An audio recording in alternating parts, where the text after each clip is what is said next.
Hello everyone, welcome back to my channel. I'm here with my May wrap up comparatively sooner. So without further delay, let's see what I've got. I've got about 14 books and 2 graphic novels. Still trying to accommodate diverse books every month. You will find some interesting books here, so try to watch the full video. First I have Game Changer by Neil Shusterman. I really liked the Scythe series and that's the only reason I picked this book. So the story is about Ash. Ash is like every other teenager who is all sorts of normal until one day, while playing football, he takes a hit that shifts something in the world. For the most part, everything seems normal, but when he watches closely, he could see the difference between how he remembers certain things and how in reality they are.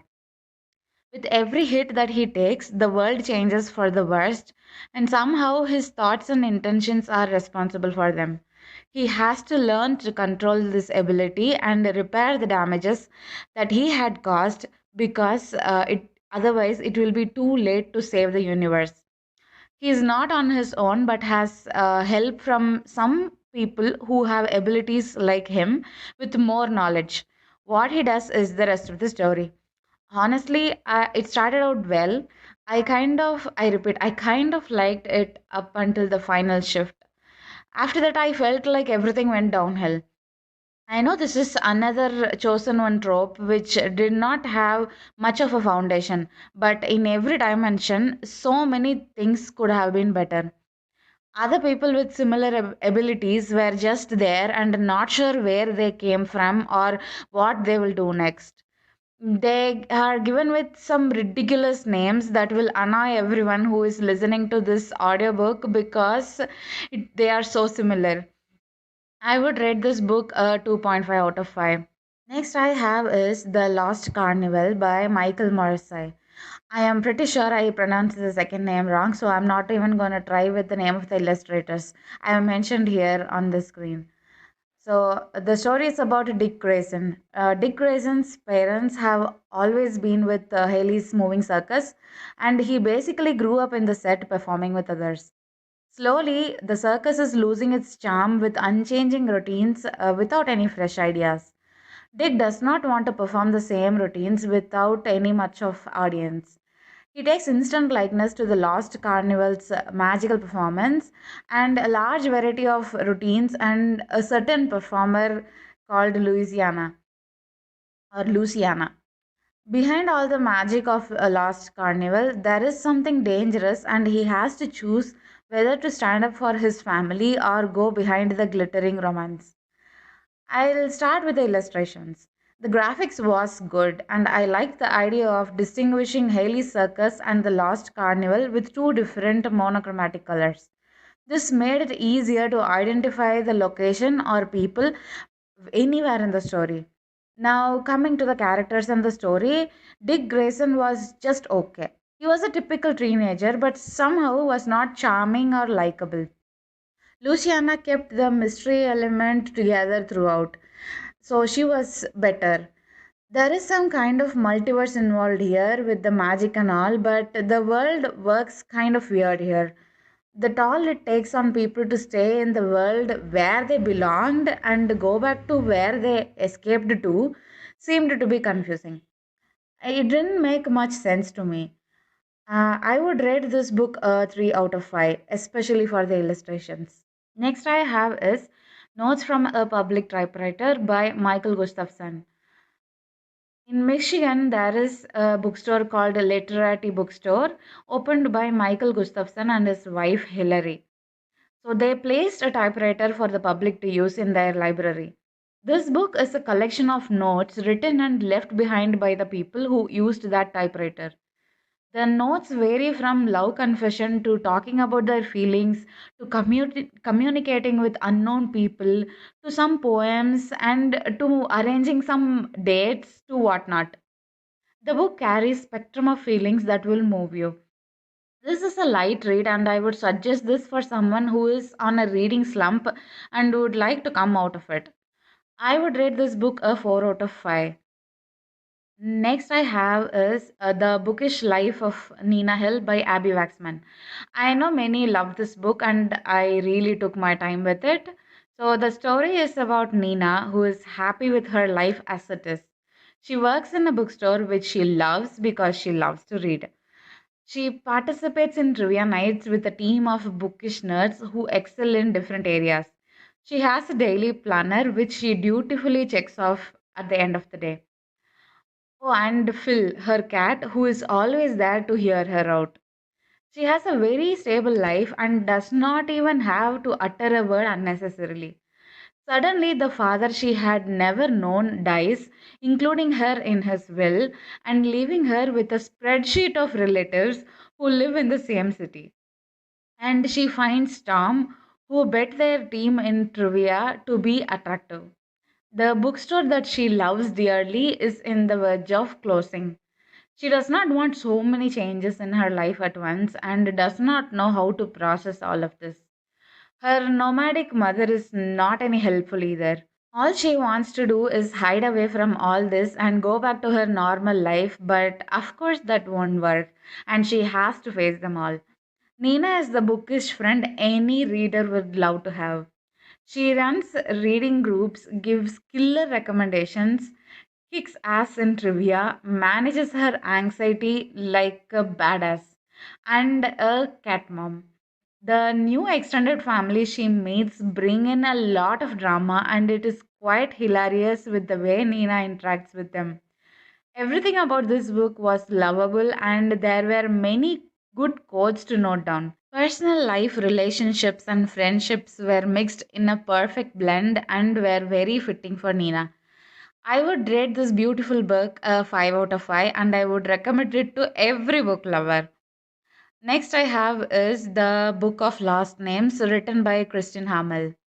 This is a historical fiction which dates back to World War II. One day, 84-year-old Eva, a semi retired librarian in Florida, finds an article about a book with undecipherable codes. She recognized it as the Book of Lost Names used by her, which she had not seen in 65 years. The story is transported to Paris 1942, where Eva's father gets arrested for being a Jew. She forges documents for her and her mother, and they go into hiding in Switzerland. She joins a secret group of people who forge documents and help Jews and others who are being arrested to escape. Forging documents is not just about changing names and details, it is also about losing their identity and their nativity. So she and a fellow forger, Remy, come up with a way to preserve their identities as much as possible in a book. But during the course of war, their secret group gets busted and they get shattered, barely surviving. Now, after 65 years, Eva gets a chance to see the book again and give something to the people who she helped escape. This was an amazing book in many ways. The way people change during war, how a person's mental state gets affected when losing a family member, what is right and wrong, and how that is subjective were all perfectly captured. There were common factors between this book and every other World War II historical fiction books, and it had its flaws, like how Eva resembled less Jewish, how she constantly doubted about herself and being immature, and some unwanted characters who never played much role in the story. There is a twist at the end which felt unnecessary and didn't sit well. Despite all that, I would rate this book a 4 out of 5 because there were so many other good things. If you are a fan of historical fiction and books like The Nightingale by Christine Hanna, I would recommend this for you. Next, I have is With the Fire on High, written by Elizabeth Acevedo. I should have read this a long time ago, but I loved poetics and I did not want to get over it. So, here, Imani Santiago has not finished school yet, but has a daughter to take care of and a part time job to support herself. Though her grandma is helping her out full time, she has to work harder to pursue college. But when she gets inside kitchen and starts cooking, everything else matters less. Whatever she makes is magical and loved by all. But she cannot afford to join culinary arts class or a trip to Spain where she could get exposure to cooking in a real kitchen. And the dream of becoming a chef one day is becoming distant. How she cooks her way through school and life is the rest of the story. I loved Poetics, and it will always be one of my favorites. Like Clap When You Land, this is also a simple book. The story breezed upon a lot of sensitive societal issues without hanging heavily on anything in particular. The writing was not enough to kindle intense emotions, and maybe that was the intention. It was a light read with some yummy dishes and a good ending covering all bases. So you might need a snack to go with this. I would rate this book a 4 out of 5, and if you have not read any of Elizabeth Acevada's book, this is a good place to start, but Poetics is something to love. Next, I have Autobiography by Christina Lauren. Tanner's family moved from California to Utah 3 years ago. He used to be openly bisexual and supported by their family, but because of the narrow minded people with conservative ideas, he had to go back into the closet here. In school, he joins a seminar class where he has to draft a book in a semester, and Sebastian Brother is assigned to guide the students in completing their drafts. Sebastian is a handsome guy who has published a book and become very popular. He is also the son of a Mormon bishop, and Tanner finds him breathtakingly attractive. Whether Tanner will act upon his feelings, whether Sebastian will reciprocate his feelings or not, and where life takes him is the rest of the story. Except for 3 chapters, the entire book was written in Tanner's perspective. So we get to read about his feelings without any filters and his take on LDS and Mormon followers. I have zero idea about LDS or Mormon, so except that queer people struggle with it in this book, I have no comments on that. Tanner had good friends and family members who made a very good support system for him. I found the ending to be fitting, not bringing any conclusion but leaving the opportunities open for them. However, I did not like that Sebastian did not have any noteworthy quality other than a pretty face with his feelings running haywire. He practically guides students in writing their books, but there was no mention of his mentoring skills. Also, more of Tanner's sister in the picture would have been nice because I believe she had so much to give to the story as well. And there is a particular scene where Tanner does something regrettable in a moment of insanity, and I wish it was not there. I would rate this book a 4 out of 5 just for the innocent boy in Tanner that faced all the hardships. Next book I have is something that is popular, The Southern Book Club's Guide to Slaying Vampires by Grady Hendrix. Patricia Campbell is the kind of mom who sacrifices her career goals and interests for her family. She is a housewife who takes care of the never ending needs of her family. The one thing that she looks forward to is her book club, where a group of mothers get together regularly and discuss on the crime novels that they had read previously. One day, a mysterious stranger moves into their neighborhood. Though she initially is interested in him and helps him settle, some local children go missing or end up dead, and she suspects the newcomer to be involved. She does investigation on her own and finds some horrifying truths about him. Before she could do anything with her findings, he has made himself a permanent fixture in their lives, and it might be far too late and dangerous for them all. The book started well and everything was merry till maybe 10 chapters. After that, the book grew steadily creepier, which was initially intriguing. But when things got serious, in an instant, it came to light that every book club member's husband was a trash. They were selfish, self centered, self absorbed, egoistic, know it all, and self everything. There were scenes and comments throughout the book, like how it is the wife's responsibility to manage house and children while the husband's work, how husband's work is important than wife's needs, which I absolutely hated. I continue to read to see if there will be any improvement, but there is a scene where all the husbands together dismissed their wives' concerns and humiliated them, and that's it. I hated them with passion. I cannot imagine living with a husband for decades without any trust. None of the female characters were working, and the men constantly pushed them to lose self confidence and doubt themselves. The story ended with the book club members finding a way to solve a crisis without their husband's knowledge or involvement, and the husbands remained trash.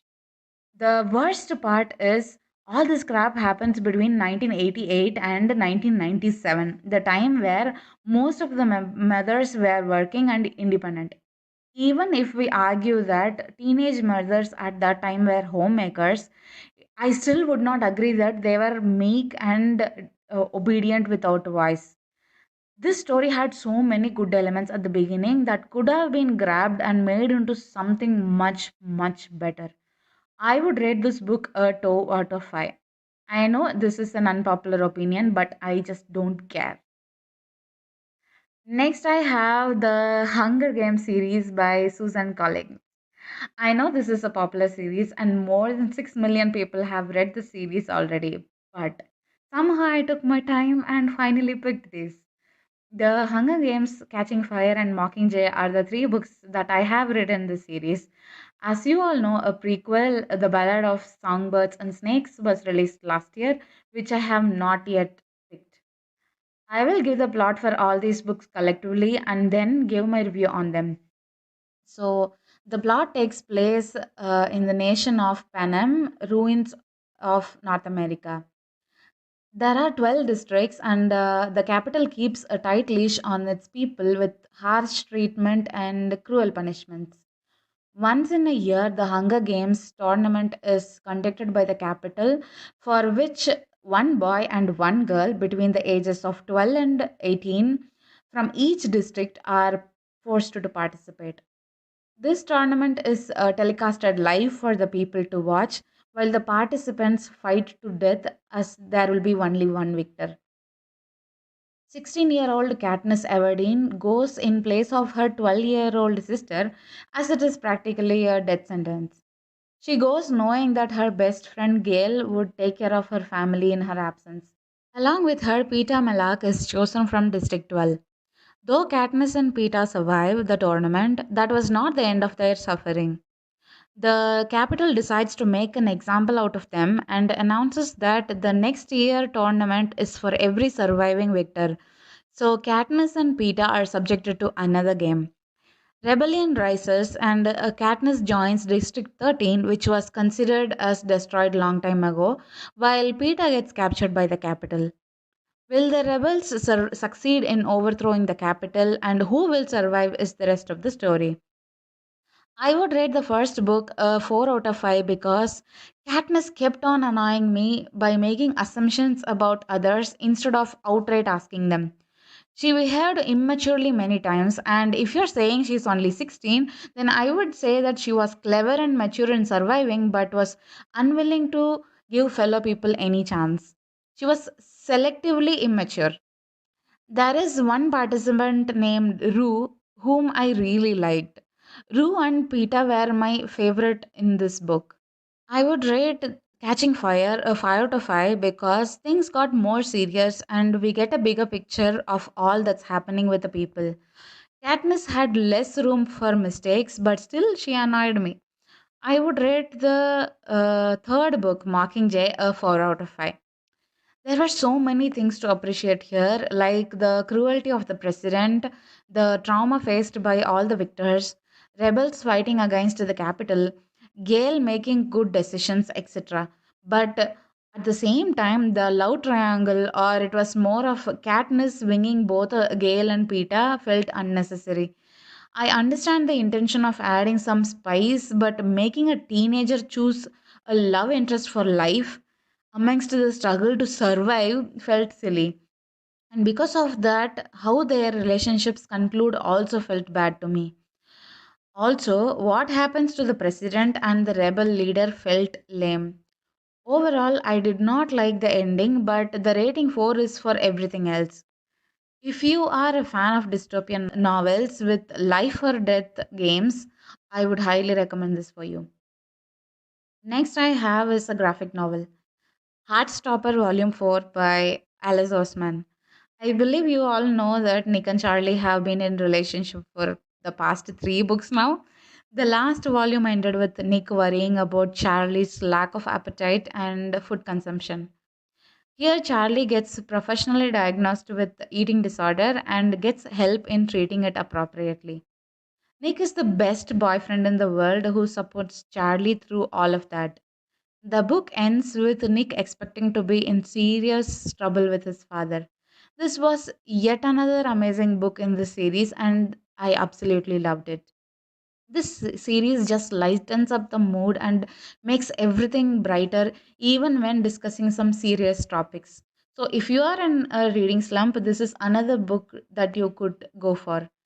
I would rate this book a 5 out of 5, and I would recommend this series to just about every human being alive. Okay, next I have is one of the most popular books in historical fiction, The Book Thief by Marcus Zusak. So let's go. Liesel's mother takes her and her brother to Germany to leave them in someone else's care. She loses her brother on the way, and they had to bury him in some unknown place. There, she steals the gravedigger's handbook dropped by the gravedigger. Her mother drops her in the care of a foster family and leaves. Liesel grows up in the care of a loving foster dad who makes her happy with small gestures and a harsh but caring foster mother. She learns to read, and the first book she attempts is The Gravedigger's Handbook. Soon she finds opportunities to steal real books.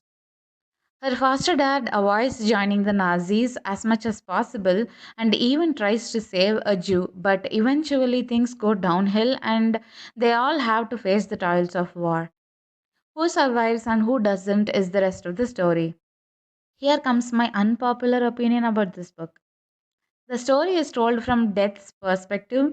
So, as and when he comes to collect people around Liesel, her story moves forward.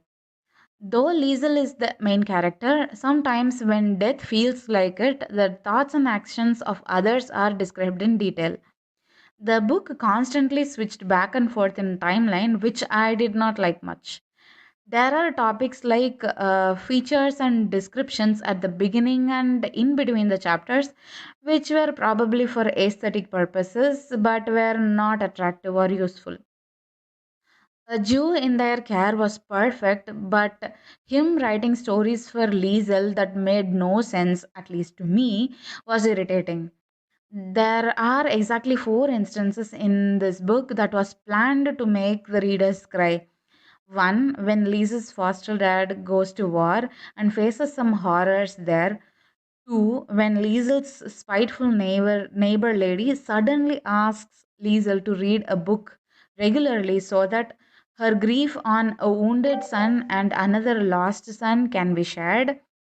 Third, when making Liesel watch the Jews being sent to concentration camps. And fourth and final, in where their street gets bombed, killing many she loved. The whole book was a jumbled mess of people's life, only to kill them all at the end to make this a Holocaust story. I have read many Holocaust stories, and this just did not feel coherent or real enough to like it. Like I said previously, the Book of Lost Names was a really good one. I would rate this book a 2 out of 5. Next, I have Master of One by Jada Jones and Daniel Bennett. Rags is an excellent thief and is trapped into helping the royal sorcerer to find a relic, which turns out to be an ancient fey prince. What the sorcerer seeks is not bound to one but many by some magical string. So they go on a quest finding next person and along with that person to find the next person and so on. Finally, how they escape from the horrors of the queen and the sorcerer is the rest of the story. Just because Rax is mentioned to be an excellent thief in the blurb, it does not make this book a heist story. A thief becomes a pawn to a sorcerer who's trying to find the greatest weapon made by Fae. Along with the thief, there are few others pawned in the grand scheme of things who rebel against the queen's rule. So it's all about saving the Fae and finding the weapon. The book started off really well, and the magic system was new and refreshing. The destination and goal were set clearly. That said, there were a lot of cruel moments in the book that should have hurt more, but except for few places, it never bothered me that the pawns suffered or the fae hurt or even some died painfully. This super long book did not have feelings at all. The ending was okay, but gave room for another book, as neither the Fae gained their place back nor the Queen was defeated. Oh, I almost forgot there is no queer romance. Two characters were queer and they kiss once in the last two pages. I would rate this book 2 out of 5, and maybe if you are interested, you can give it a try. So, next book I have is Wonder by R.J. Palacio. August Pullman was born with facial deformities and has undergone multiple surgeries to fix his features as much as possible. However, it does not stop people from making ugly remarks about his face or even see him beyond his face. He had been homeschooled up until now, and for his fifth grade, his parents have decided to send him mainstream. Will Augie be able to have an ordinary school life like others? And will he be able to make friends? Is the rest of the story. The story begins from Augie's POV and soon switches to his classmates and others as well. This book was amazing and I absolutely loved it. There were moments which were heartbreaking, but there were happy moments too. I loved the different perspectives, giving other people's thoughts and intentions.